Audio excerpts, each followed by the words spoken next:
सानेहा 9 मई में मुलव्वस बानी पीटीआई के भांजे हसन नियाजी समेत 60 मुलजिमान को सजा सुना दी गई है। क्या कहेंगे? देखें, ये एक बहुत ही जरूरी अमल था। आपको पीछे भी 25 के को सजा सुनाई थी। आप फिक्र ताकि देखें, ये आज से 1.5 साल पहले हो जाता और इसके बाद की जैसे 24-26 नवंबर के इंसिडेंट हुए होते, इस्ताल अंगेजी ना होते, और ये बड़े सोच विचार के बाद इंसाफ के तकाजे सारे पूरे करने के बाद इनको सजा दी गई है। और इसमें आप जाहिर है कि उनको अपने जाहिर का हक भी होता है, वो रख लें, अपने सफाई के गवाह पेश करें, सबके बाद किया गया।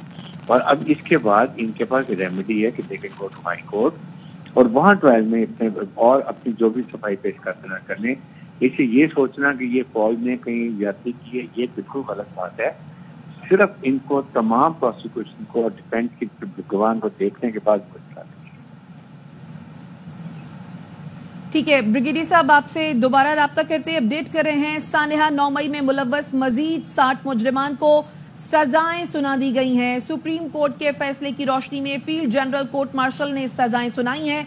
और आपको अपडेट करें इस हवाले से, जिना हाउस हमले में मुलव्वस हसन नियाजी वल्द हफीजुल्लाह नियाजी को 10 साल कैद बामुशक्कत सुना दी गई है। हारिस नवाज साहब हमारे साथ मौजूद है। ब्रिगेडियर साहब, आप अपनी बात कंटिन्यू कीजिए प्लीज।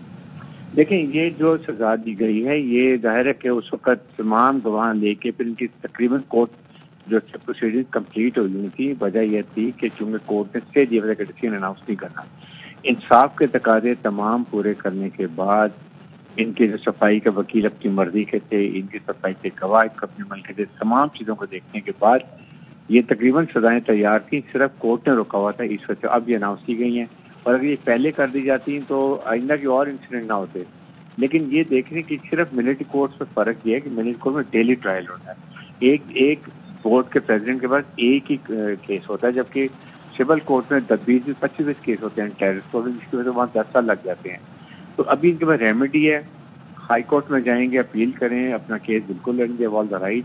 लेकिन सजा सुनानी बहुत जरूरी है ताकि आइंदा के लिए ऐसी कोई बात ना हो जिससे आइंदा मुसल्लह फौज के खास तौर पे इंस्टॉलेशन के ऊपर, निशानी हैदर की यादगारों के ऊपर, फिर कोर कमांडर के घर पे, GHQ में ऐसी दिक्कत नहीं होनी चाहिए। ये बहुत ही खतरनाक बात है। ये एक मोरल ट्रुथ की बात होती है कि सिविलियन अगर इससे किसी जहनी की नैरेटिव है कि फौज और अवाम में खलीज पैदा करो, ये उसकी कोशिश की गई थी, जो बड़ा खतरनाक ट्रेंड था।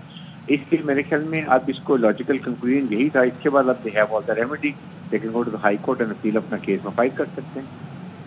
तो ये हाई कोर्ट में अपील दायर की जाएगी अब ब्रिगेडियर साहब, अगर इन्होंने अपील दायर कर रेमेडी अलाउड है, बिल्कुल they can go to civil court और अपने जाके वहां पर they can go for appeal और वहां जाके अपने इसको ट्राई करें। वहां पे भी ज़ाहिर है ये सारा रिकॉर्ड जाएगा। और ये भी याद रखेंगे, यहाँ पर फुली ट्रेंड जो हमारे साथ एक लीगल ब्रांच के एडवोकेट जनरल ब्रांच के ऑफिसर जो लॉ क्वालिफाइड होते हैं, वो प्रोसीडिंग को वॉच करते हैं और तमाम लकूने देखते हैं, कहीं गलती तो नहीं है। उसको तमाम तकाजे पूरे करने के बाद सजा दी जाती है, क्योंकि कोर्ट को भी पता है कि ये केसेस जाने आगे रेमेडी के लिए हाई कोर्ट में, इसलिए हर चीज को कंप्लीट किया जाता है।